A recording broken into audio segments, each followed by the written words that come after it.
Assalamualaikum warahmatullahi wabarakatuh. Waalaikumsalam warahmatullahi wabarakatuh. Untuk berapa? Sebelumnya kami dari kelompok 2 dan kelompok 4 akan mendiskusikan hasil dari makalah yang kami bikin. Dimulai dari kelompok 2. Baik, kelompok Perkenalan dulu. perkenalkan, nama saya Gadis Afrila Giayanti dengan NPM 24120111335. Saya Intan Fabianti dengan NPM 2412011264. Saya Mazahira dengan NPM 2412011300. Saya Dina Dwi Cahya dengan NPM 2412011301. Saya Ratu Sipa Aziza dengan NPM 2452011120.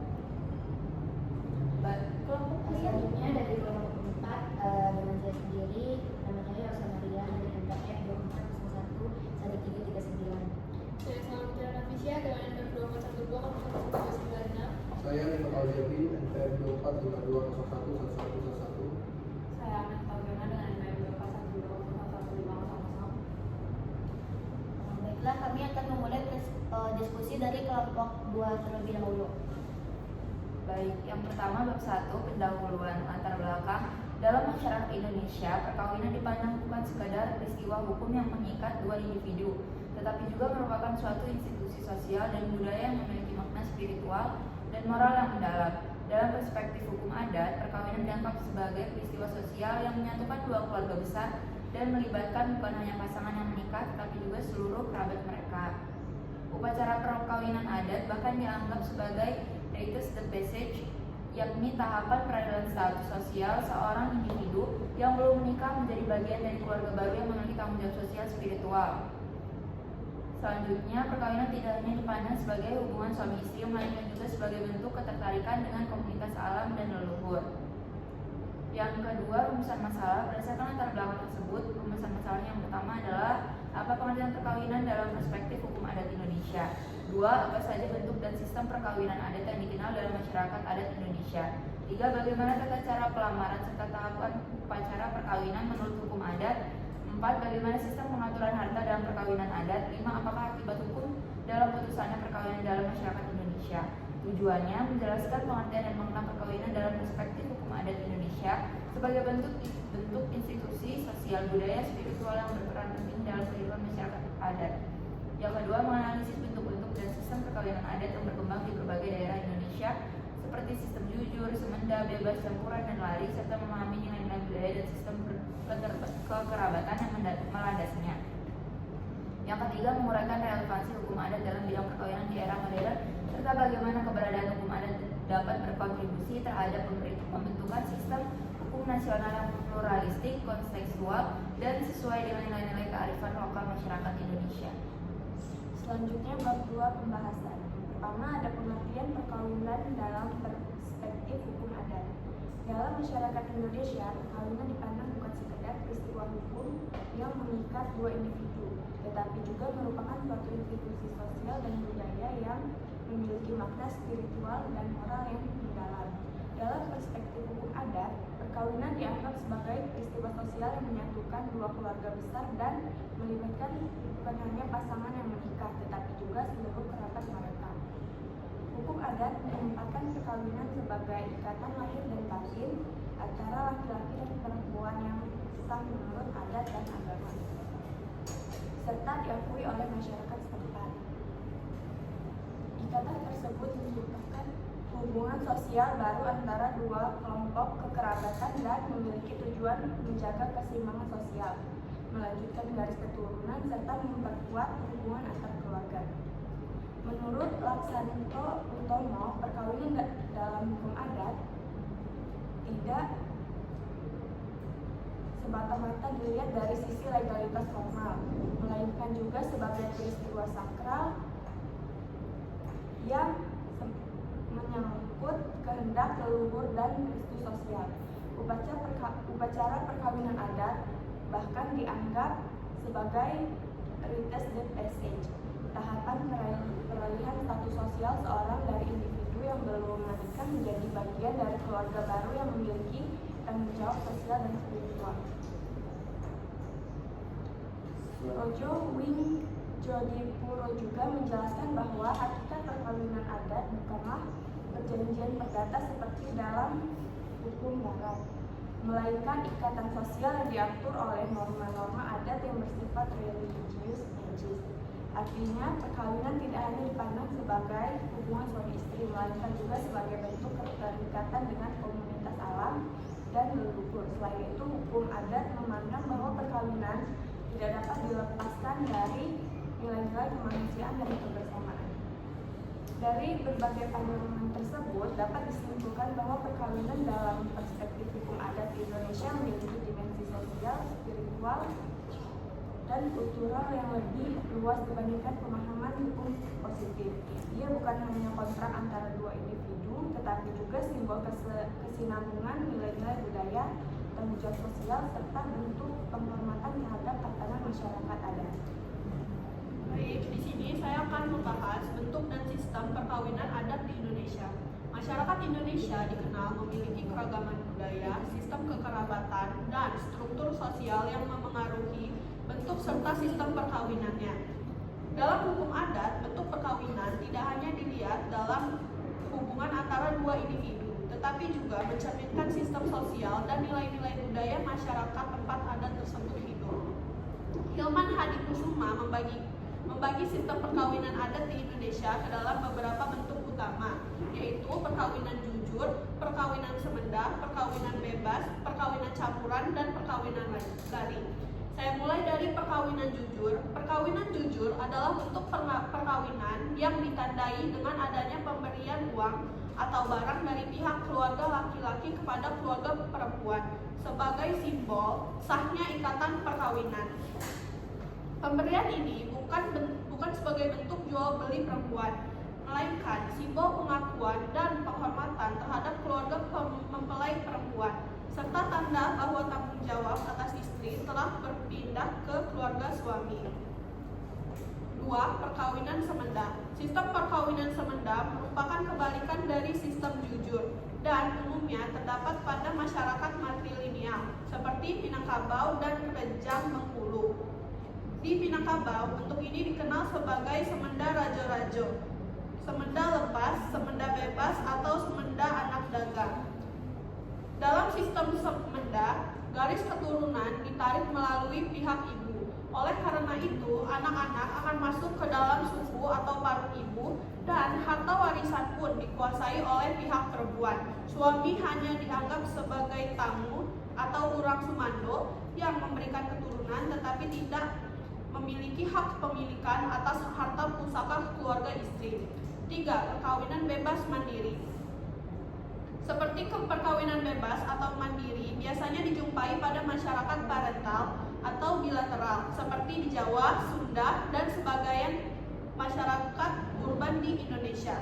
Dalam sistem ini, suami dan istri memiliki kedudukan yang relatif seimbang dan setelah menikah, mereka membentuk rumah tangga sendiri, disebut mencar atau mentas dalam adat Jawa.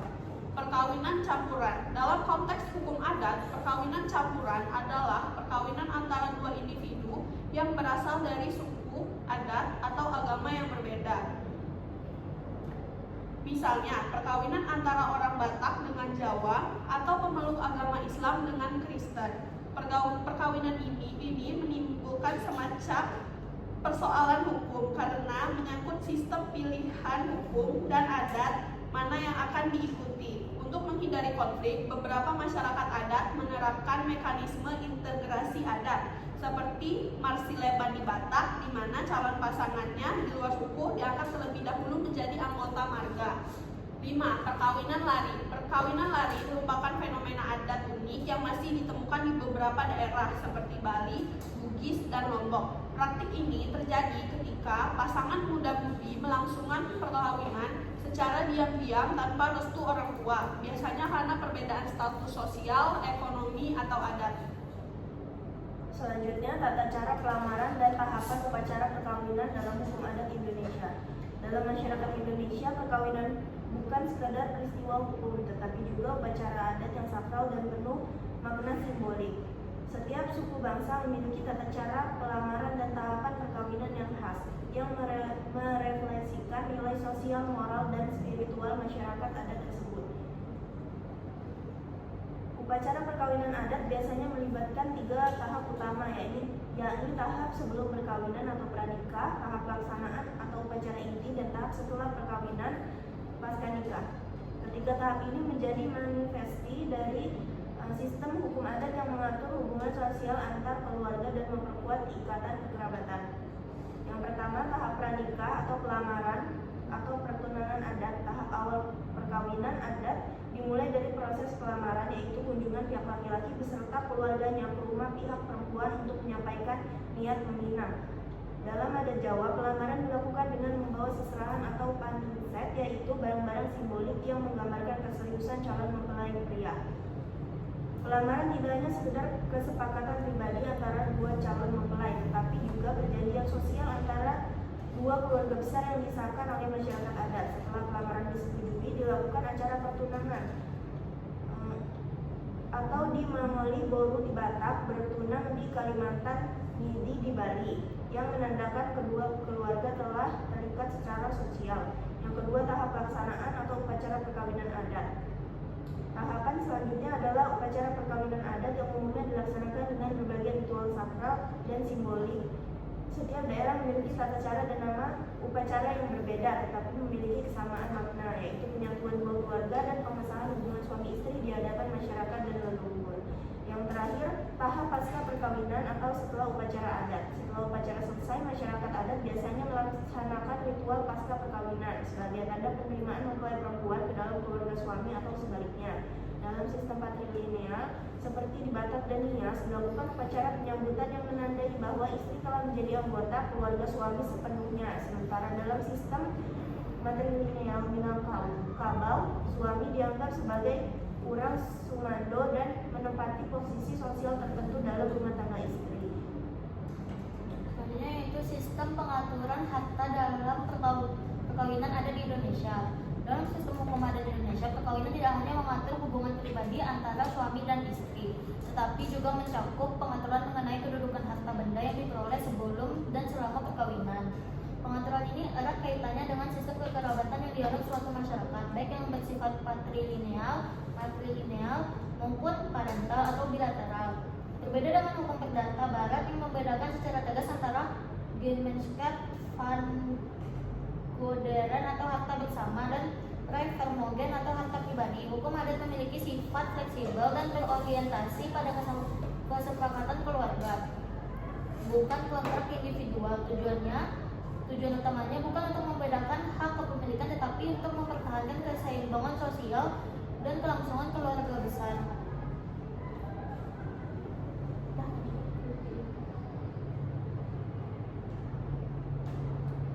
Akibat hukum dari putusnya perkawinan dalam masyarakat adat.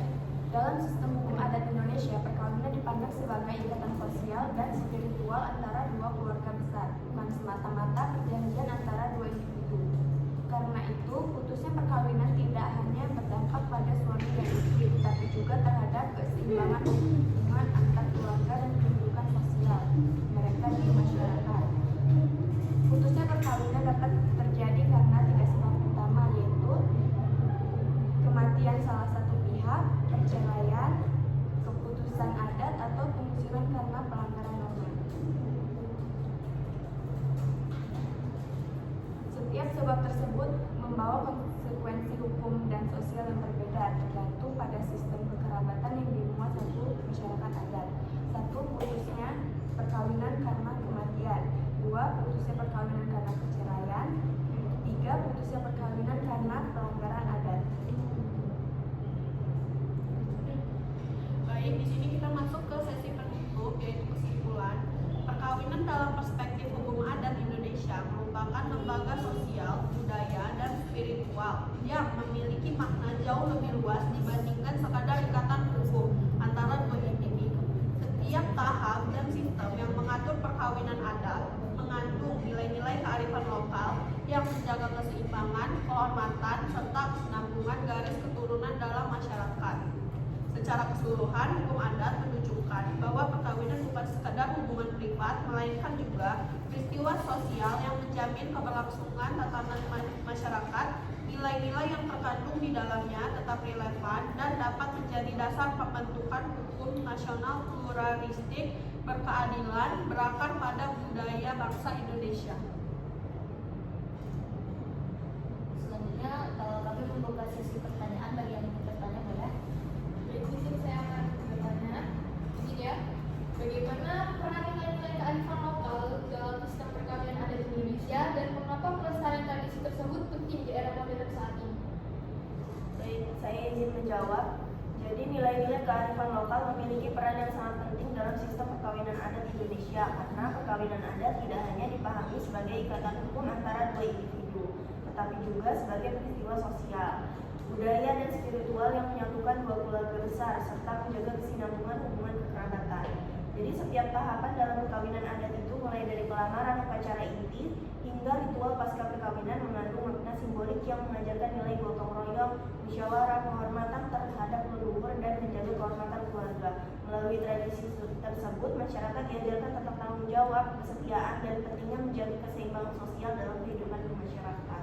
Dengan demikian, perkawinan adat bukan sekedar ritual tradisional, tetapi merupakan warisan budaya yang mencerminkan kepribadian bangsa, memperkuat nilai kemanusiaan, serta membantu menjaga kesatuan sosial dan keharmonisan dalam masyarakat. Baik, terima kasih atas jawabannya. Selanjutnya adalah giliran kelompok kami untuk mempresentasikan makalah kami dengan judul Kajian Perkawinan Adat Batak Toba dan Implikasinya Terhadap Tindak Pidana Adat. Selanjutnya akan dibacakan oleh Mas saya. Bab 1 pendahuluan. Yang pertama adalah latar belakang. Indonesia merupakan negara yang mengakui eksistensi hukum pluralistik di mana hukum positif atau nasional berinteraksi dan hidup berdampingan dengan sistem hukum yang bersumber dari kebiasaan dan nilai-nilai luhur masyarakat, yaitu hukum adat. Yang kedua ada rumusan masalah. Pertama, bagaimana kedudukan dan fungsi perkawinan adat dalam sistem kekerabatan Batak dari Natolu. Yang kedua, apa saja bentuk pelanggaran perkawinan adat yang dikategorikan sebagai tindak pidana adat, delik adat pada masyarakat Batak, khususnya delik marsumbang. Yang ketiga ada bagaimana sanksi adat, hukum adat diterapkan pada pelanggaran tersebut dan bagaimana implikasinya terhadap hukum pidana nasional. Yang ketiga ada tujuan penelitian. Pertama, satu, untuk menganalisis peran norma perkawinan adat dalam menjaga keharmonisan sistem kekerabatan masyarakat. Kedua ada untuk mengidentifikasi dan mengkaji unsur tindak pidana adat perkawinan dalam masyarakat Batak dengan fokus pada delik marsumbang. Yang ketiga, untuk menguraikan bentuk-bentuk sanksi adat, hukum adat yang dijatuhkan serta menganalisis relevansinya dengan ketentuan hukum pidana nasional. Dua, pembahasan konsep dasar hukum adat dan hukum pidana adat. Hukum adat dan hukum pidana dan hukum adat dan hukum adat adalah aturan tak tertulis yang bersumber dari kebiasaan menekankan pada kepentingan persekutuan. Karakteristik sanksi berbentuk ganti rugi dan pemulihan tatanan, bukan pembalasan. Sanksi bertujuan menghilangkan letek atau pemotoran magis. Hukum adat atau hukum pidana adat adalah aturan yang mengatur perbuatan terlarang, jurik adat, yang mengancam sanksi adat. Fungsi utamanya adalah restorasi, pemulihan kolong dan martabat. 2. Dalihan Natolu dan perkawinan. Dalihan Natolu adalah falsafah dasar kekerabatan Batak Toba yang mengatur 1. Pulau atau pemberi gadis, sumber berkat atau sumba wajib dihormati. Yang kedua, boru, penerima gadis, berada di posisi melayani atau elen. Yang ketiga, dagangan tuku atau semarga sebagai penjaga norma atau mana. Perkawinan adat atau mengadati adalah proses formal untuk mengukuhkan partuturan kedudukan resmi. 3. Delik kekerabatan terberat. Pelanggaran terhadap norma perkawinan adalah tindak pidana adat. Yang pertama ada marsumbang, delik terberat, perkawinan atau hubungan seksual satu marga. Ini merusak pertuturan dan menimbulkan kekacauan genealogis. Sanksinya denda paling berat berupa kerbau, pengucilan, dan upacara pembersihan. Yang kedua ada marsumbang atau perzinahan adat, adalah hubungan seksual di luar nikah sah diselesaikan melalui denda untuk pemulihan hubungan kekeluargaan. Selanjutnya lanjut ke saya. Selanjutnya B, yaitu analisis dari perkawinan adat Batak atau marsumbang dan saksi komunal. Yang pertama, kedudukan perkawinan adat sebagai fundamentalis Batak, yang mana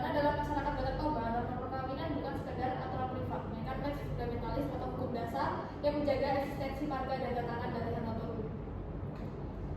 Lalu di dalam hal tersebut memiliki prinsip tuturan dan hasomalan, yakni pelanggaran terhadap tuturan atau aturan sampah dan kekerabatan dan hasomalan atau kebiasaan luhur yang telah baku. Pelanggaran terhadap prinsip ini menyebabkan terjadinya percampuran garis kekerabatan yang seharusnya terpisah, yang dalam pandangan adat dianggap sebagai tindakan yang tidak patut dan merusak harkat dan Anatolu.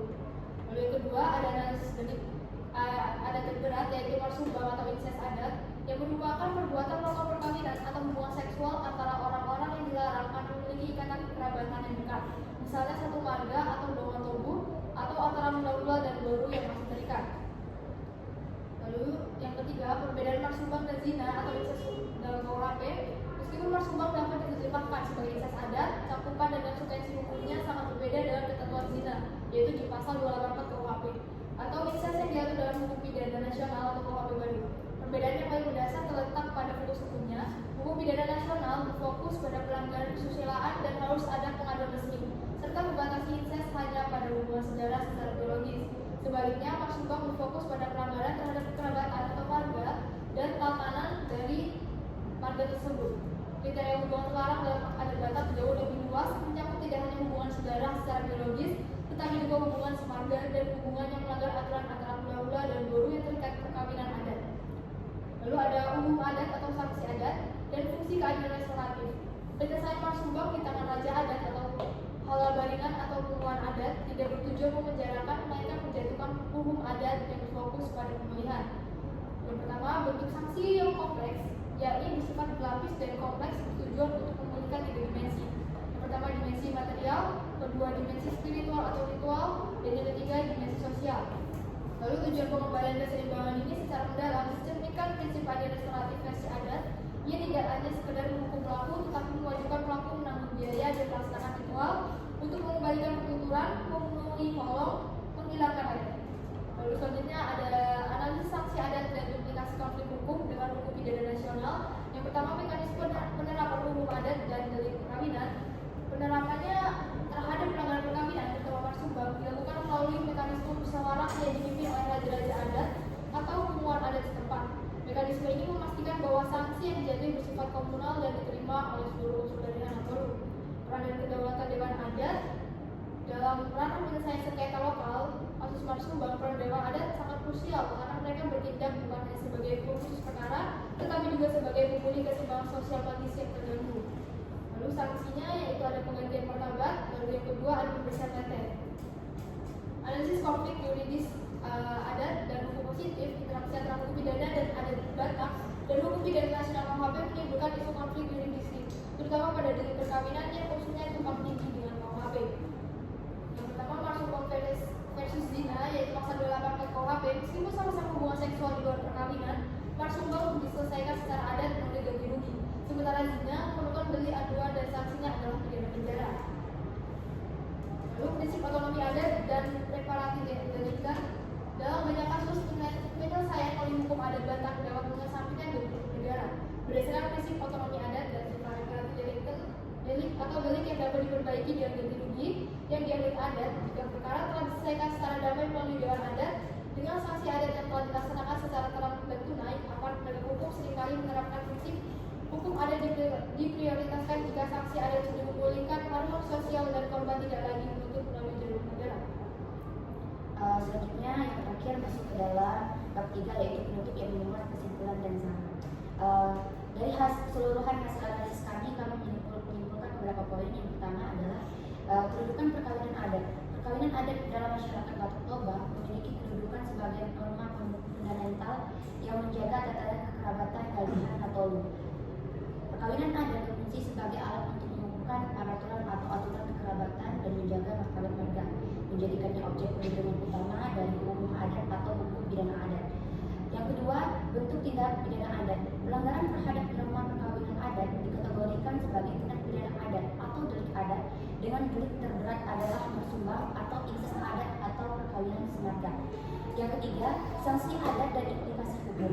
Penerapan sanksi adat atau hukum adat terhadap marsumbang bersifat restoratif dan komunal yang diwujudkan melalui sanksi berlapis, yaitu denda material dan juga sanksi ritual. Yang terakhir mengenai saran, kami mengutip beberapa saran. Yang pertama, bagi pemerintah daerah dan masyarakat adat. Bagi pemerintah daerah dan masyarakat adat perlu adanya sinkronisasi dan kodifikasi hukum adat Batak terkait delik perkawinan, terutama marsumbang dan marsumbang ke dalam peraturan daerah atau perda. Yang kedua, bagi aparat penegak hukum. Aparat penegak hukum, polisi, jaksa, hakim, dan wilayah Sumatera Utara disarankan untuk memiliki pemahaman yang mendalam mengenai prinsip subsidiaritas dan otonomi adat.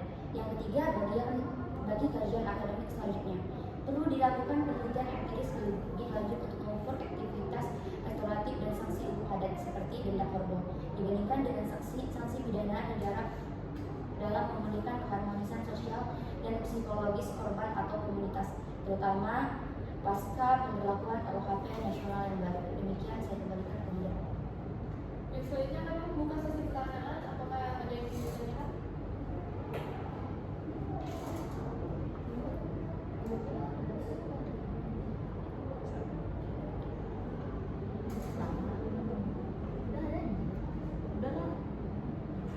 Baiklah, saya ingin bertanya, Baik, silakan. bagaimana kalau seandainya ada pelaku pelanggaran hukum adat di masyarakat Batak tidak mau menjalankan sanksi, baik itu berupa denda kerbau atau uang, apa bisa dikenakan sanksi yang lebih berat atau bahkan dibawa ke ranah hukum nasional? Terima kasih atas pertanyaannya, tapi untuk itu izinkan menurut kami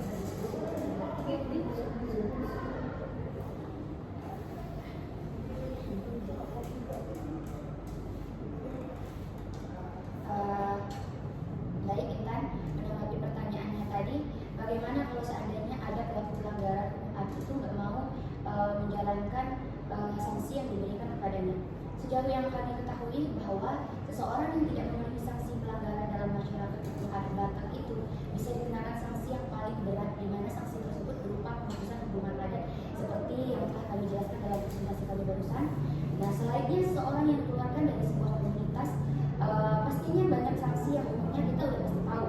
Di antaranya yaitu si orang ini tadi tidak dihormati dalam struktur dari Han atau dan juga tidak diikutsertakan dalam kegiatan adat di masa depan, baik itu upacara, musyawarah, makan, pesta adat. Dan yang pasti setelah dia tidak lagi dianggap sebagai anggota ataupun bagian dari mereka, lagi ya dia tidak lagi diberi perlindungan hukum adat.